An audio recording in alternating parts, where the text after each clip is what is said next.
Welcome to Supply Chain Now, the voice of global supply chain.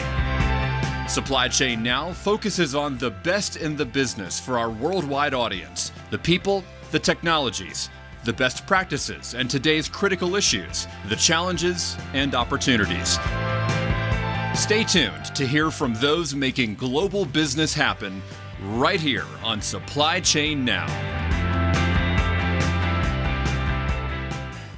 Hey, good morning. Scott Luton and Greg White with you right here on Supply Chain Now. Welcome to today's show. Today's show, we're going to have some fun. Greg, hopefully you're buckled in. Do you know what day today is? I do, but I don't know if I'm supposed to announce it or if I'm supposed to let you. So I'm going to let you. How's that? Hey, that's fair enough. It's the first time you've ever done that, Greg. It's National Moonshine Day. And what better way to celebrate than to dive into the business of moonshine with a business leader in the space, doing big things, growing the business. But he also happens to be a successful country music recording artist. So, and to boot, a good friend and a repeat guest. We love a repeat guest here at Supply Chain Now. So, Greg, you ready to dive in? Yeah.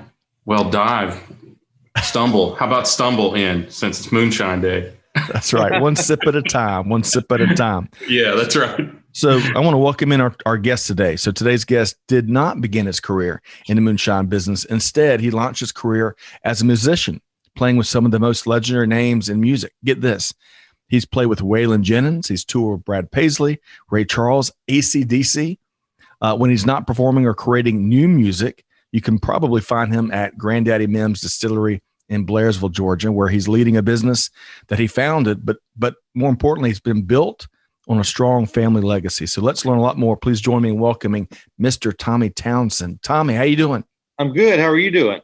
Doing great. Man, we've enjoyed it's great to have you here. It's great to have you back here. We enjoyed the pre-show conversation. We enjoyed our last visit to the distillery, the previous location, probably almost 2 years ago. It feels like forever ago. Yeah, I know. I can remember how long it'd been. It'd been at least a couple of years. Yeah. Well, it's great to see not only your music continue to grow. You know, that was around last time we were together was around the time you dropped "Turn Back the Clock," which was successful. Yeah. And of course, the business Grandaddy Mimm's has grown a lot since then. So we're gonna put our finger back on the pulse and get to know you a little better once again, Tommy. Yeah. Well, good deal. I'm glad to be here this morning. All right. So, Greg, we're going to get to know Tommy and kind of get the story out before we start talking moonshine, right? So let's. Yes, if we gotta, we probably ought to know. Yeah, we probably ought to know what led him to this. Right. I have a feeling I know. That's the same thing that would probably lead all of us to doing it. But so we're going to set the table a bit, Tommy. So tell us, for starters, where did you grow up? And give us an anecdote or two about your upbringing. Well, it all started on a cold, snowy day in July. No, I was born in North Georgia mountains in a little town called Hiawasee, Georgia. Oh yeah. But we lived in Blairsville and still do. I've been in Nashville for several years, but yeah, we're back here in Blairsville, Georgia now, and trying to get this moonshine thing happening. Well. And by all accounts, it seems like it's come along really well. But in that North Georgia upbringing, and you said you spent some years in Nashville as well, which doesn't surprise anybody here. Yeah. What was when you look back on those formative years? We like talking food, we like talking what we did as kids. What was one thing that really was iconic about your upbringing? Oh man, well, just all the family was just always together. And man, I love doing motocross and riding motorcycles and go-karts and doing all that fun stuff around here in the mountains and just eating green beans and cornbread and fried potatoes. I love it. That's where I come from. Yeah. There you go. All right. So now that you've made everybody hungry, let's talk about music, which clearly is you're put here on this earth to do. You're very passionate about it. But where did that start? Where did that love for music and performing start? Well, it's funny. All the Townsends, played a little bit here and there, and so I guess that comes from that side of the family. But my dad, he played music as far back as I can remember, and played in a local square dance band here with my cousins, and and all that. So I got started doing that when I was like 5 years old. I was playing the drums with that band, and it just kind of grew from there. And I never, the more I did it, the more I loved it, and so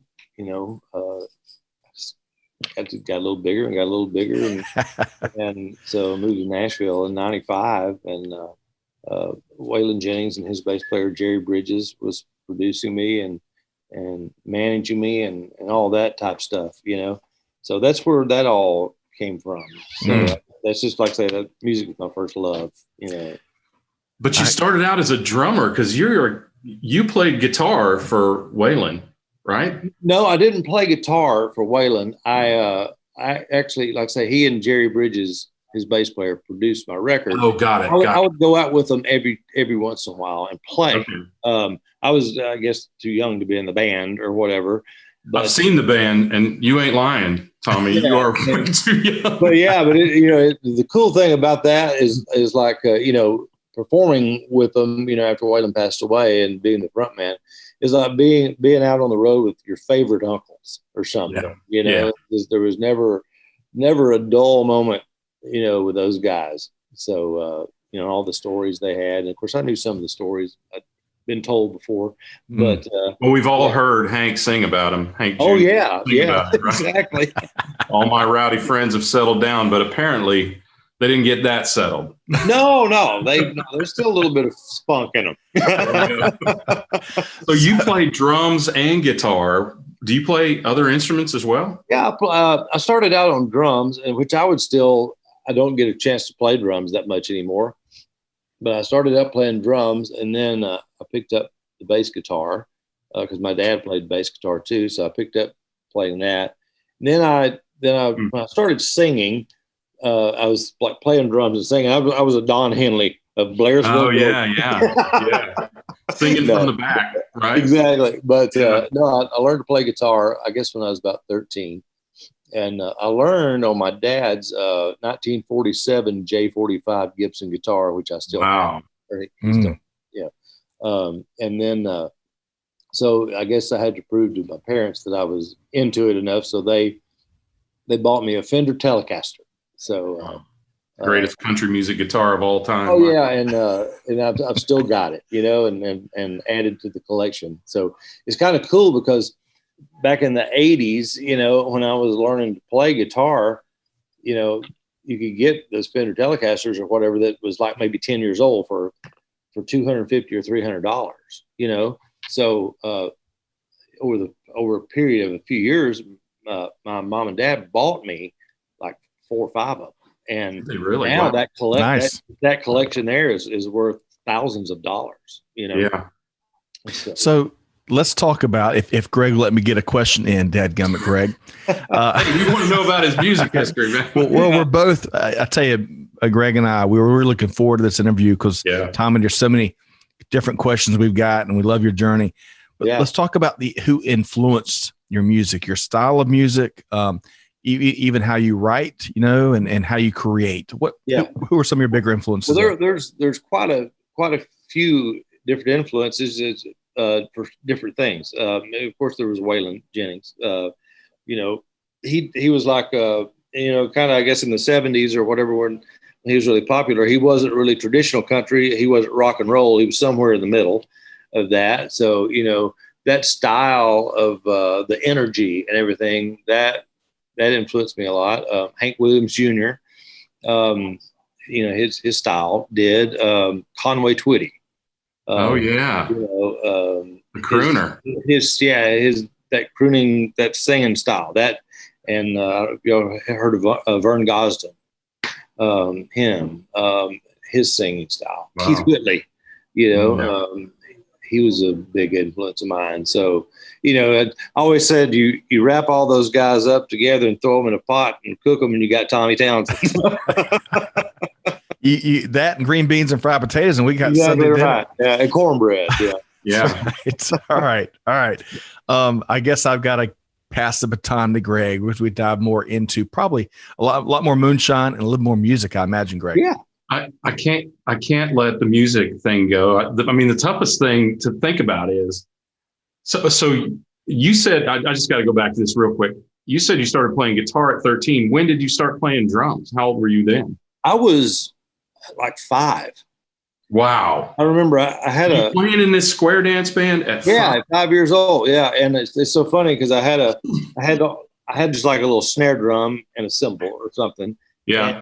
And I, I wasn't even tall enough to reach anything else. So I remember them setting me on a stool, and I could keep rhythm at that, at that age or whatever. And that's one thing that's always, influences my songwriting too, is the rhythms and stuff like that. I love that, And to me, I associate everything I do with a rhythm. The moonshine business, this business in general, I associate with rhythm. Yeah, it's pretty clear in listening to your music. It's very rhythmic, and it's got a great kind of path through the song. Yeah, if you look at anything you do, anything anybody does, everything's a groove. Yeah, you just got to find it. Yeah. So. Yeah, that's cool. Well, all right. So I want to know how you found this groove and how you kind of grooved it into Moonshine. So, well, this kind of the Moonshine business and the distillery kind of fell in my lap back in 2012. Actually, a friend of mine in Anaheim, California. We were together. The home of Moonshine. Home of Moonshine. We were out in West Texas together, where he grew up, and so he just was talking about moonshine. And I said, I said, my grandfather was a pretty famous moonshiner back in North Georgia a long time ago. And Jack kind of looked at me funny. He's like, well, can you get your hands on the recipe? And I'm like, I don't know. I said, I don't really, I said, I have very, very faint memories of my grandfather. And I said, but I don't know. I said, why? And he goes, well, there's, stupid amounts of money in the liquor business, which I knew, but I never thought about it. So, right. The conversation went on and stuff. We talked about it some more, and so he'd asked me if we could get, find the recipe, and I'm like, I don't know. I'd have to ask my mom, because it's my mom's dad. And so anyway, we were back at the airport next day in Lubbock, Texas, and so he was getting ready to fly back to California, and I was flying back to Nashville. I said, was you really serious about that? He said, sure. He said, wow. if you could find the recipe, and if we could find a distillery to make it and a distributor for Georgia, he said, I'll kind of help you get it started. And Jack's a money guru and a financial planner, and manages some pretty high profile clients out there in the LA area or whatever. So anyway, I got back to Nashville, and so I was stopped in a convenience store one day to get a bottle of water. I'd been downtown and doing a recording session or something. And so I happened to look down at the Tennessee newspaper, and it said, Prohibition whiskey being made legally again in Tennessee. So I thought, I never read the paper, so I thought I better take this home and read it. And it was a distillery in downtown Nashville that was making some boutique, rums and bourbons and stuff. So I called them, and we got a meeting with them, and I was telling them about what I had and stuff. Well, let me step back a little bit. I had called my mom when I got back into Nashville about the recipe, and she goes, well, Lord, my mom was the youngest child, and she goes, well, said Granddaddy or great uncle never would let me around the stills. Said when I'd go down to the barn, they'd be fermenting corn or peaches or apples or something. She'd say, what's that about? And so, that's just stuff, to feed the hogs and the cows with. So, but anyway, so she said, I really, don't know a lot about that. She said, all I just know is there used to be people coming in the house all hours of the night buying liquor and all that. And she said, but call your Uncle George, that he helped him make some before he went into service. Wow. So anyway, I called my Uncle George, and he said, yeah, I know exactly what we did. He said, I can't find where it was written down, but he said, I can email you that. So he did, and still didn't know what to do with it. And then that's when we met with the distillery. And then we got contracted a distillery down in middle Georgia to help us get it out, put it out. And so we didn't have a distributor or anything. So the local paper here, the North Georgia News, did a little story on in like 2012 about me bringing back the recipe. And so we have a distant cousin that worked at Human Resources at United Distributors in Smyrna, Georgia. Oh yeah, of course. And they had a cabin in Young Harris, which is the next town over, and got the newspaper. And so she read it and she took it back to the CEO of United and says, "We are carrying this, right?" And not a drop had been made at that point. And yeah, United Distributors picked us up, and then 2016 we opened the distillery here in Blairsville and started. Wow. Here. Yeah. Well, hey, That's really cool. To have found that recipe is really, really impressive. And I didn't expect that you would find it written down. Mm-hmm. I'm actually surprised you found it at all, but that's pretty impressive. Well, it's just, I mean, it wouldn't, like say, it may have been written down somewhere, but my Uncle George is new. And, I mean, all moonshine that was, made in the mountains, was very similar, because they all did it very quick and didn't age it so they could make money on it, Right. Everything had to be quick and mobile. So exactly. Yeah. And maybe it's so funny. Sometimes people will come in here and they'll look at it and they'll go, "Oh, well, this is not real moonshine, right. Not made in the woods or whatever." Right. I said, "Well, I said, yeah." I said, "The only difference is we're doing it in a controlled environment and paying taxes." I said, "That's the only." That is the difference. And, Jack Daniels is, I mean, if you want to call it, Jack Daniels is moonshine, Jim Beam is moonshine, because it all comes out of a still clear. Yeah. So, that's right.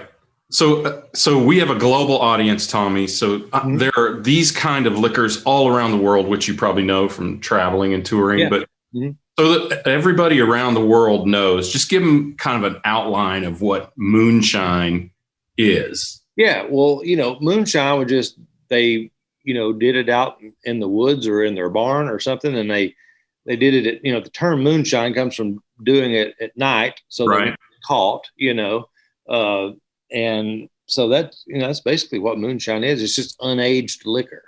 Yeah, it's distilled from often from corn in the States. It's 100% corn. I mean, to do it, quickly or whatever.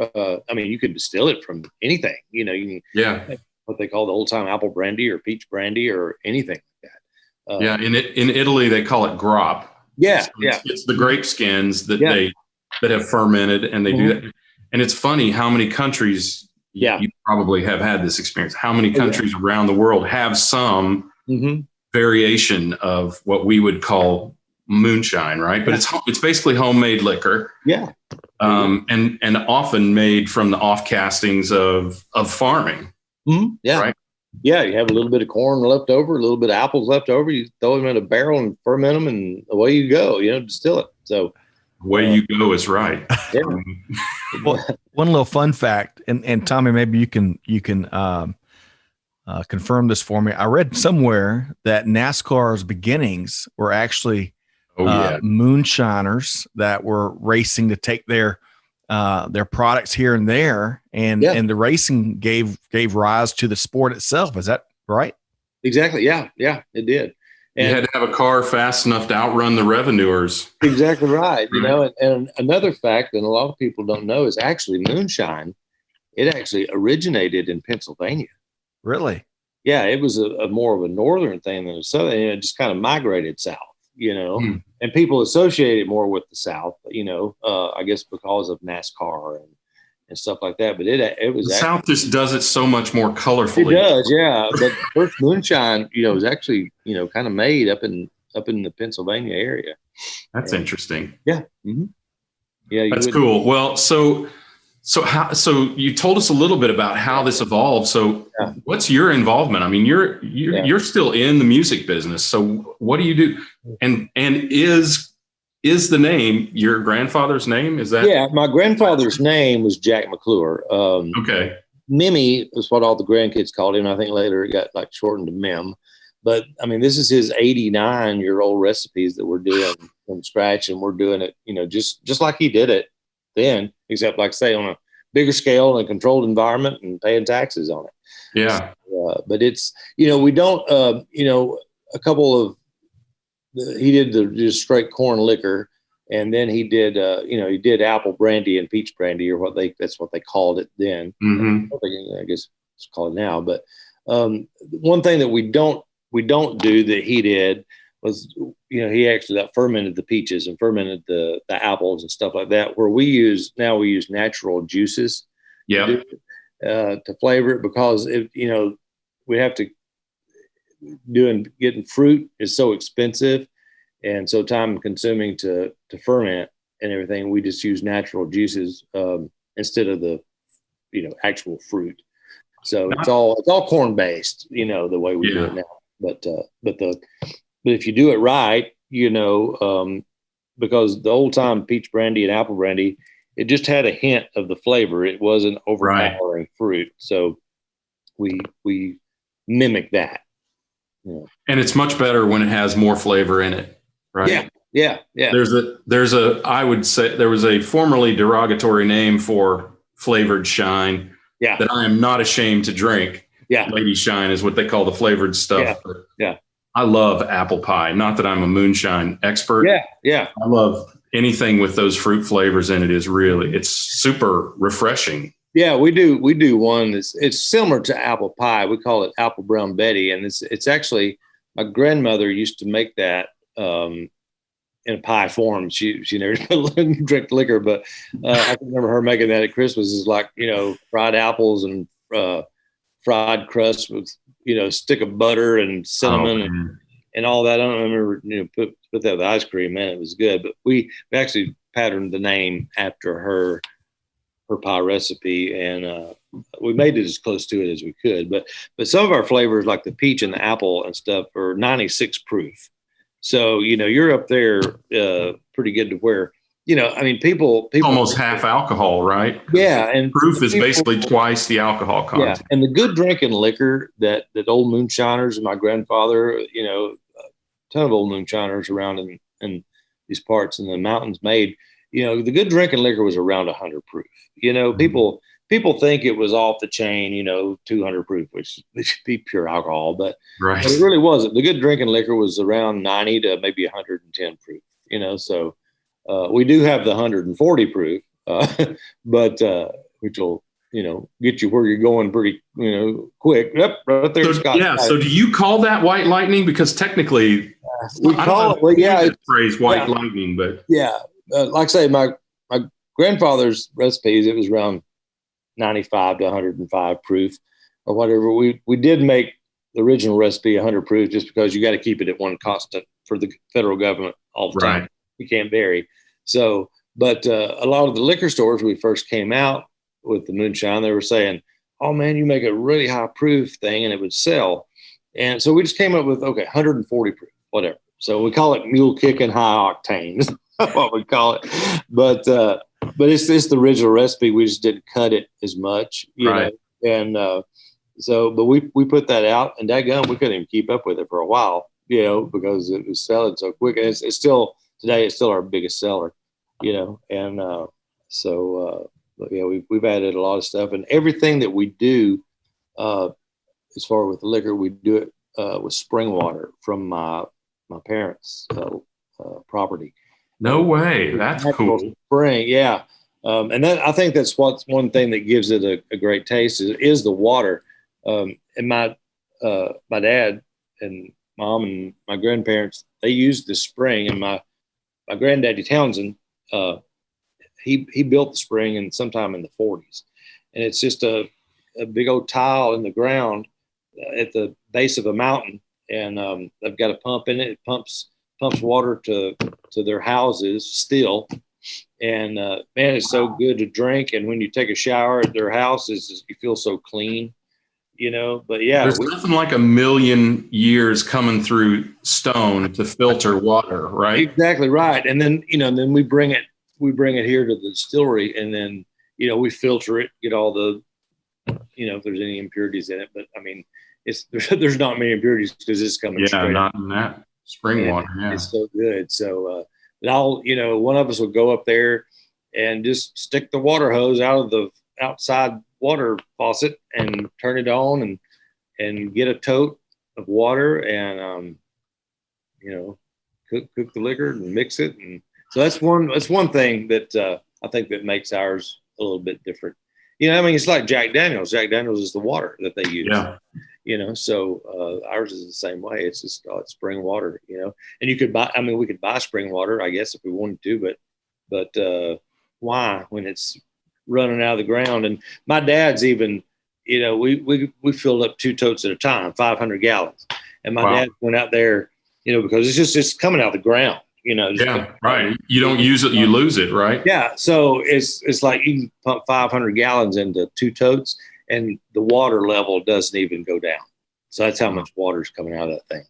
Wow. It's cold as it can be and pure. And it has a taste, that water or well water doesn't have, Yeah. So that's awesome. Yeah. So you have, Tommy, you have worked your whole life in industries that people are just fascinated by, music and now spirits, right? Yeah. So give us a little bit of something that people don't know about either the shine or the beverage industry or something like that would just really surprise folks. What surprised you when you got into it? Well, the beverage thing, one thing that that you don't think about is like the higher the proof, the higher the taxes. Okay. Yeah. That. Of course, that. Right. And there's an art to making the liquor. Our distiller, Dillard Knupp, he's made liquor for 45 years. So in 5 years legally. Wait, did you say for 45 years and only 5 years legally? Yeah, with him. Yeah. And he's an OG. I mean, oh yeah. Yeah.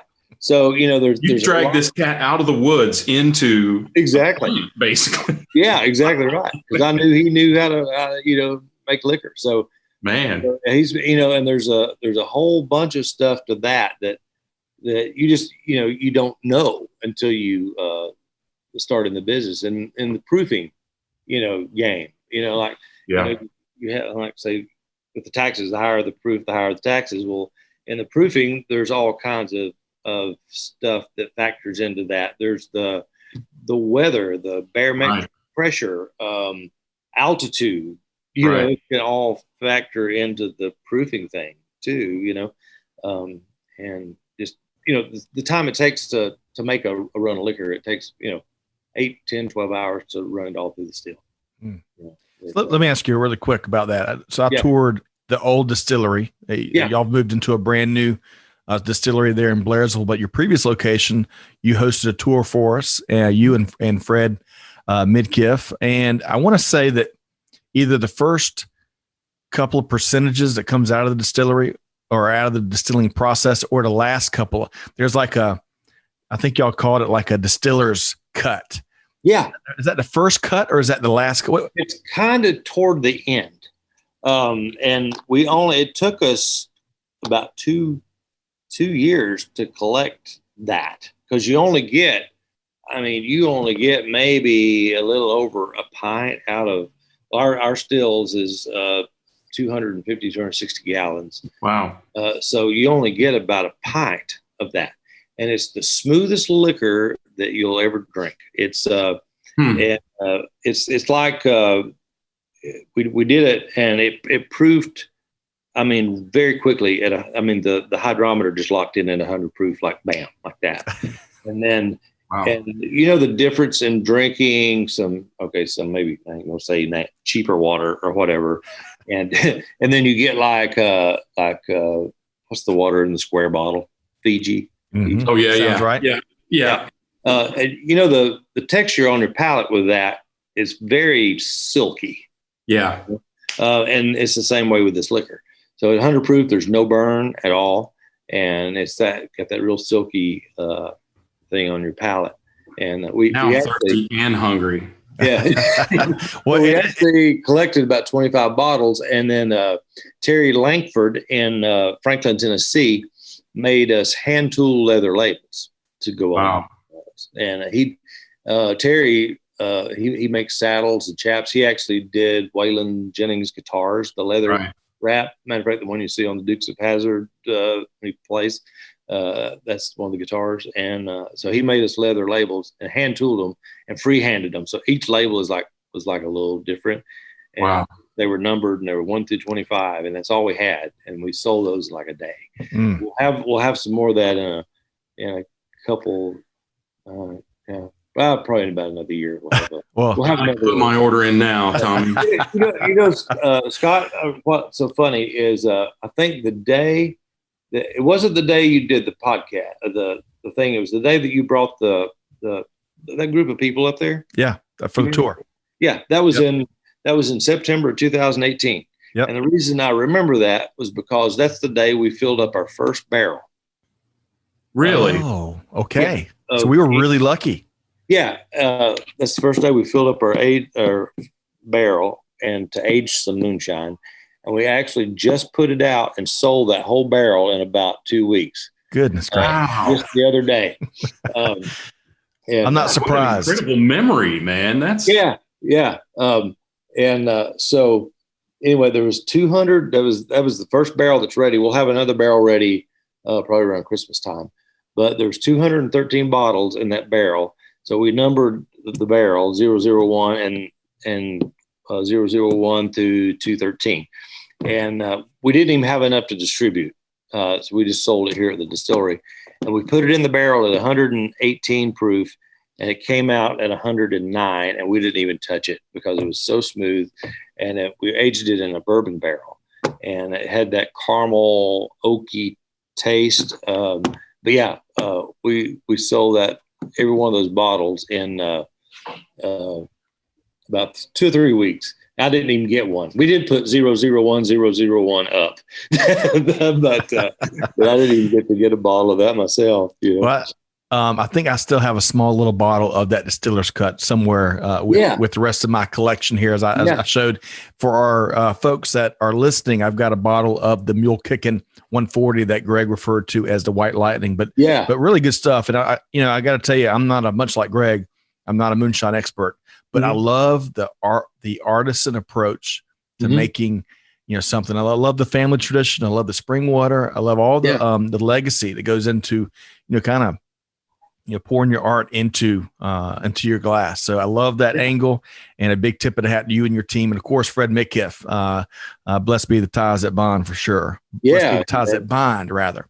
Getting it wrong. I should know that from I know what you mean. upbringing.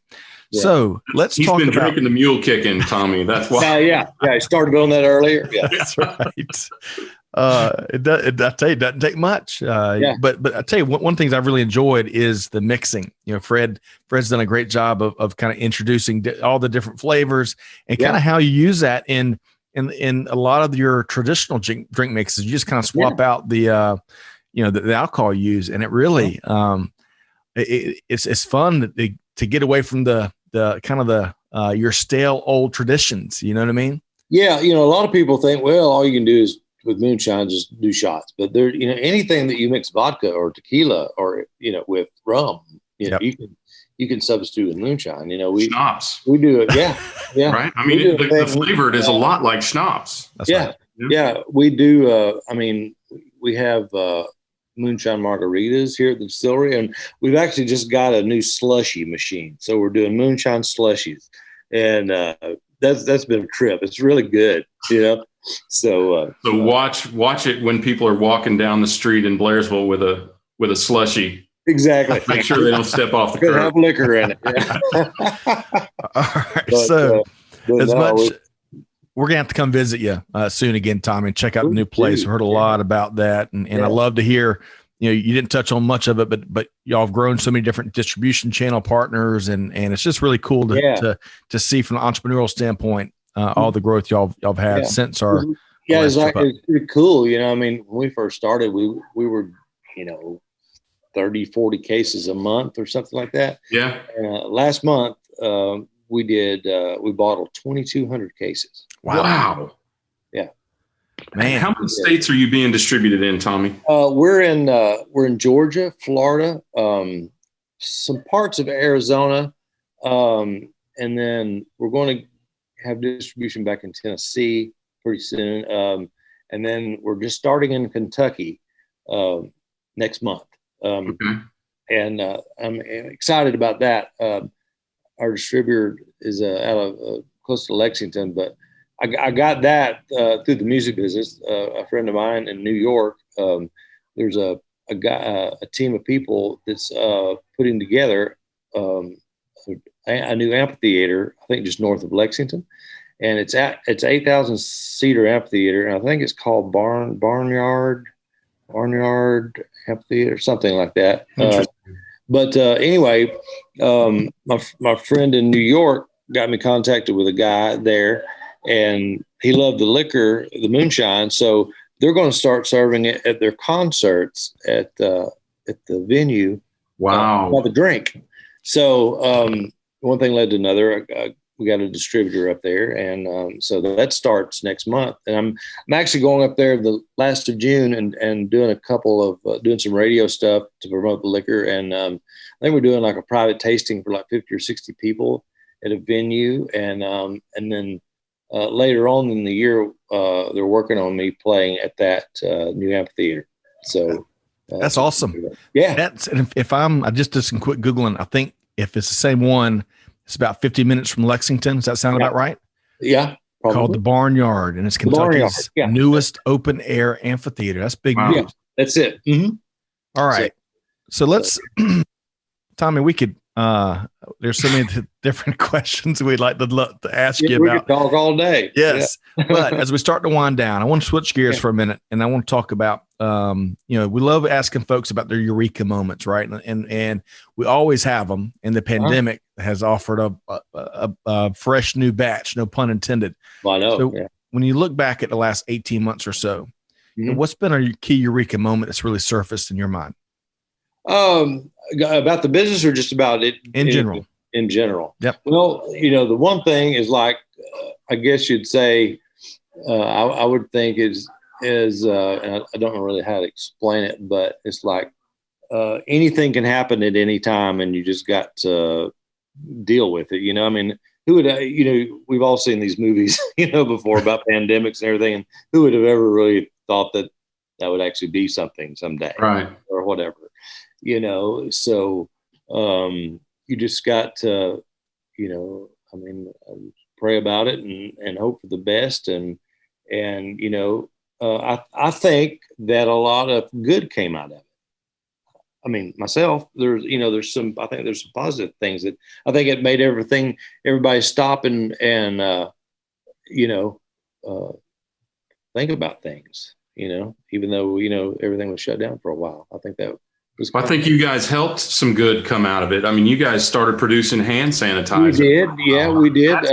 It is those kind of efforts that. Mm-hmm. Yeah, we really. We shut the distillery down. I guess it was like in April, last of March or April last year, and we'd have people, if they wanted to bottle, we'd meet them outside or call ahead or whatever. But yeah, we were still producing liquor and selling it to our distributor, and then we kind of switched over to hand sanitizer and. And we did that not to make a bunch of money, just to help people. I mean, my grandfather. I mean, he helped people with his money that he made. He was great about that. So we donated some to the local hospice and the police department and the sheriff. Stuff like that. So I think that was a good thing that turning hard times into good things. I love that. Yeah, and we sold some, all around the country, because all that shortage, and ours was like, is like 90% alcohol, so it'd kill anything that got on your hands. 90% alcohol and the best water in America. Exactly. A whole new brand. Yeah. Yeah. Uh-huh. Yeah. Well, I love, there is good news if you go looking for it. And I love those stories of how businesses, changed, adjusted, and I hate to say pivoted, but it fits here to jump into fight and help others, help fight the pandemic. And as we like to say around here, Greg, I cannot remember who contributed this, but you can find opportunity without being opportunistic. And that's been so important from a business standpoint throughout the pandemic. So, and a lot of distilleries, or most of them, I guess, around the country did that, I mean, just to help out. So that's right. Love that. Yeah. All right. So let's make sure folks know how they can, connect with you, connect with Granddaddy Mims. Yeah. Find out where they can get it, or where they maybe can even request it in their neck of the woods. So what's that one clearinghouse there? Well, just go to granddaddymims.com. And there's I guess buy now, or I can't remember the tab, but it shows all the locations, and we're adding them all the time. There's that. I mean, we have Facebook, we have YouTube, we have Instagram, all that stuff. As far as the Moonshine, you can check all that at Granddaddy Mims is everything. As far as the music, everything is just TommyTownsendMusic.com. Instagram, same thing. Facebook. You got a YouTube channel too, right? Yeah. I don't know what to do with it, but I got one. Well, I mean, there are some of your songs on there. If people want to know what you're doing, why are you drinking? Is that why? Yeah, drinking. And that was a song that actually didn't have anything to do with the Moonshine. It just happened to be that song was actually written by Hank Williams Jr.'s daughter, Holly. Is that right? Yeah. Yeah. And that is to me, that's a great melodic song, and it talks, it kind of enunciates to me your grooves, your sort of the rhythm that you dig. Yeah. Through a song like that. Yeah. Yeah. So we should remind folks too, Turn Back the Clock is the album that song is from, and that's still available wherever you get your music from. Be sure to check out TommyTownsendMusic.com and Granddaddy Mims. And let me spell that really quick. That's Grandaddy, or Gran Daddy. Mims is MIMMS.com. And you can learn a lot more about the product and the brand, the expansion, you name it. Tommy, this has been as fun and enjoyable as I thought it would be. But we're going to finish with a bang, Greg. You ready? We're going to finish with a bang. So first up is a question, and then a request. So the question, where are you playing next? Tell us about what's next for your music. The next shows is we're actually playing right here at the Distillery, the 3rd, 4th, and 5th of June with the Wayland Band, Waymore's Outlaws. Oh, you are? Okay. Yeah. Wow. Yeah. So that's what, next week, isn't it? So it's funny. We haven't played in, gosh, a year and a half, I guess, because we didn't tour at all last year because of the pandemic. But yeah, we're doing that. And so that's going to be fun. The Richie Albright, which was Wayland's original drummer, he passed away back February the 9th this year. And we're doing these shows to honor him. Jeff Bridges, Jerry Bridges, which is the bass player, his son's playing drums and is a very good drummer. But we're honoring Richie. We actually were just doing it the 4th and 5th of June, and sold out in 24 hours. So we added the 3rd. Wow. So through the magic of recording and publishing, that's tonight, Tommy. So it starts tonight, June 3rd. June 3rd. And maybe befitting the legend that you're honoring and the mission. It kicks off on National Moonshine Day. So yeah, that's right. That's really cool. Really cool. Yeah. All right. So we're gonna wrap with request. So Tommy, we'd love for you before Greg and I sign off. Yeah, love for you to do us the honor of playing one of your tunes here. Man, yeah, I'll do. Let me see. There's guitars back here. I love it. I keep them handy. I bet. Yeah. Oh wait, let's see.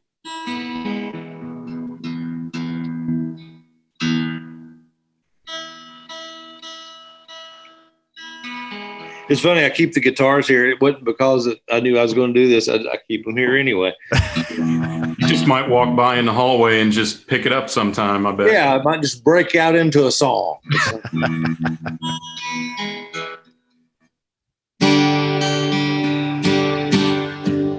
There we go. Yeah. So, I guess I could do the song Drinking Again, couldn't I? Sure. You're the boss. Song, man.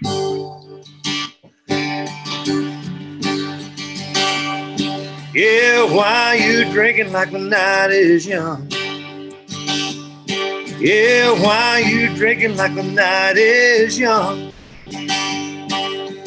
Kids are in the bed and the day's long gone. So Why you drinking like the night is young? Yeah, why you screaming like it don't have ears? Yeah, why you screaming like it don't have ears? Baby, I can hear you loud and clear. So why you screaming like it don't have ears? Yeah, why you cheating on a man like this? Yeah, why you cheating on a man like this? Raise your babies and I kiss your lips. Why you cheating on a man like this?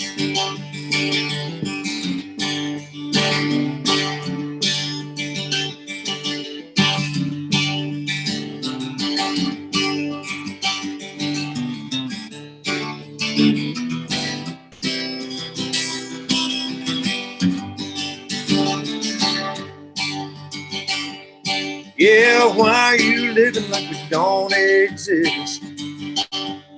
Yeah, why you living like we don't exist? Packing your bags in the flint my fist. So why you living like we don't exist? Now I'm here drinking like the night is young. Yeah, I'm here drinking like the night is young.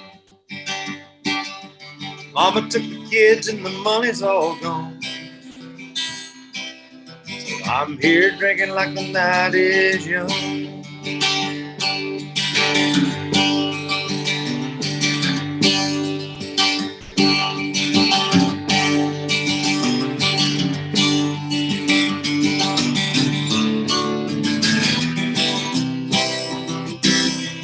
Hope we don't die drinking like the night is young.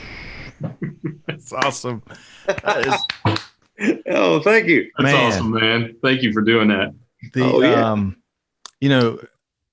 Between the voice and the style of that music, to borrow what Greg offered earlier, it seems so uniquely your vibe, but also it's a throwback to where we started this conversation. I think maybe before we kicked off the recording of kind of core country music and kind of those strong traditional approach at singing country music. So I love it. I loved it to hearing it in person, and I appreciate you playing it once again here today. Yeah. I'm like Waylon used to say, I couldn't go pop with a mouthful of firecrackers. All right, we're going to steal that one. Maybe smooth as glass. Yes, we've got the episode title now, Greg. All right, so huge thanks, Tommy Townsend, as busy as you are, and you and your team. Really appreciate you spending some time with Greg White and I here today, folks. Go check out GranddaddyMims.com and TommyTownsendMusic.com. Thanks so much, Tommy. Oh, thanks for having me, guys. You bet. Yeah, pleasure. Yeah. All right, so we're going to wrap really quick before we let Tommy and Greg go. Greg, I love the story. I love the artistry. Of course, love music. I bet Tommy could write a couple of books that would be bestsellers too. What was your favorite part here?